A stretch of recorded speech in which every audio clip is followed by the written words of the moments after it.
আলাইকুম, কেমন আছেন বড় ভাই? ওয়ালাইকুম আসসালাম। আলহামদুলিল্লাহ ভালো আছি। আপনি ভালো আছেন? হ্যাঁ, ভালো আছি। তো আজকের বিষয় হচ্ছে আপনার কাছে একটা প্রশ্ন। বর্তমান যে অবস্থা প্রেক্ষাপট মনে করেন, কোন দল এখন তো মনে করেন অনেক দলই ক্ষমতায় আসছে গেছে।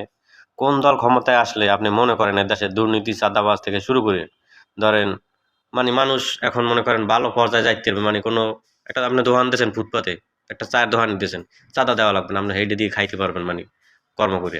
আপনি মনে করেন কোন কোন দল ক্ষমতায় এলে এই অবস্থা থেকে আপনি উত্তরণ পাইবেন? ধন্যবাদ আপনাকে। ঘটনা হয়েছে বর্তমান রাজনৈতিক প্রেক্ষাপটে এখন আহ, মূল যে সাপ যাকে আমরা 5ই আগস্ট এই দেশ থেকে দাবিয়ে সেই দিল্লি তার মামাবাড়ি পাঠানো হয়েছে।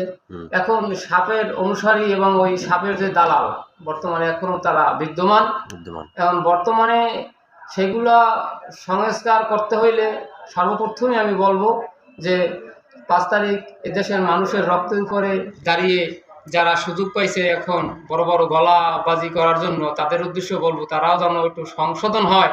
কেননা আওয়ামী লীগের মতো সাপ যদি এদেশের মানুষ এদেশ থেকে তাড়াইতে পারে তাহলে তারপরের যে সাপ কেমনে যে মানুষ দাবড়াবে তারা 5 তারিখে সেই জিনিসটা নিয়ে তাদের শিক্ষা নেওয়া উচিত। আর বর্তমানে আপনাকে বলতে চাই ভোট আপনার মৌলিক অধিকার। অধিকার। আপনি আপনার পছন্দ মতন আপনি ভোট দেবেন এবং সেই অধিকার প্রতিষ্ঠা করার জন্যই যারা কাজ করতেছে তাদের পাশে আপনি তাদের হাতকে শক্তিশালী করবেন। ভোট জি। কাকে দেবেন বা আমি কাকে দেবো সেইটা সরাসরি এখন বলা ঠিক ঠিক না। না।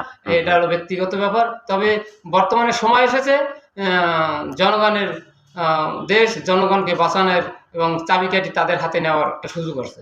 ধন্যবাদ, আপনি সুন্দর কথা বলেছেন। অসংখ্য ধন্যবাদ আপনাকে। আপনাকেও ধন্যবাদ।